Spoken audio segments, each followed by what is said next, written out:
La fille acquiesce, le regard dur, puis se tourne encore vers le jeune homme et, d'une voix ferme, laisse exploser tout ce qu'elle gardait en elle. Franchement, c'est bien fait pour lui. Il ne méritait rien d'autre. Il a toujours cru qu'il pouvait nous manipuler, nous mentir, jouer sur deux tableaux comme si on n'allait rien remarquer. Il se croyait supérieur, sûr de lui, pensant que j'étais naïve.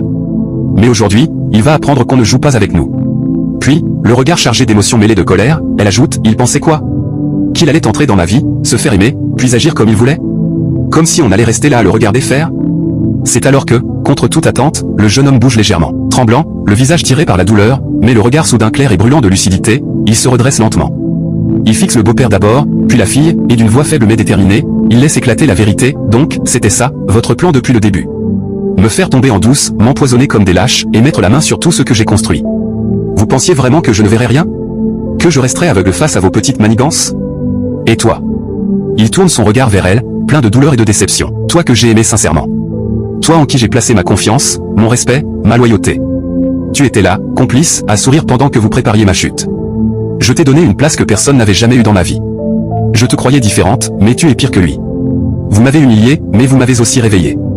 Et peut-être que ma chute n'est pas inutile, parce qu'au moins maintenant, je vois clair. Vous avez tout gâché. Absolument tout. La fille, soudain paniquée en voyant le jeune homme se redresser avec cette colère froide dans les yeux, s'approche précipitamment et, d'une voix brisée, murmure, s'il te plaît, pardonne-moi, je ne voulais pas que ça tourne comme ça, je t'en supplie. Le beau-père, lui, baisse légèrement la tête, la voix plus basse qu'à l'habitude, presque hésitante, écoute, on a mal agi, c'était une erreur.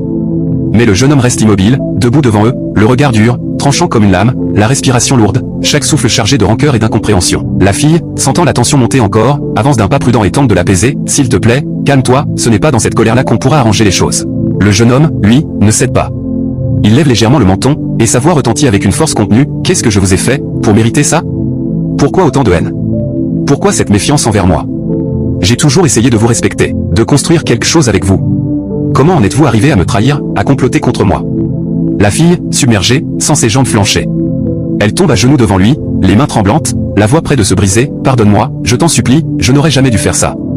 C'est mon père qui m'a poussé, je regrette tout, profondément. Mais le jeune homme ne vacille pas, son visage reste grave, impassible, et sa voix, lorsqu'elle tombe, est aussi tranchante qu'une sentence, la colère, contenue jusque-là, semble vibrer dans chaque mot. La fille continue de s'excuser, les larmes brouillant sa vision, je sais que rien ne pourra effacer ce qu'on t'a fait, et que nos excuses ne suffisent pas, mais crois-moi, ce n'était pas seulement la haine, ou la jalousie. Il y avait la peur, la pression, des erreurs qu'on n'a pas su mesurer. Je regrette tout ça, vraiment. Je veux changer. Je veux que tu saches que malgré tout, je n'ai jamais souhaité ta chute, ni ta douleur. Il est encore temps de réparer ce qui a été brisé, je te le promets, du fond du cœur. Le jeune homme ferme les yeux un court instant puis les rouvre, le regard durci, tes paroles sont peut-être sincères, mais après ce que vous avez fait, comment veux-tu que je...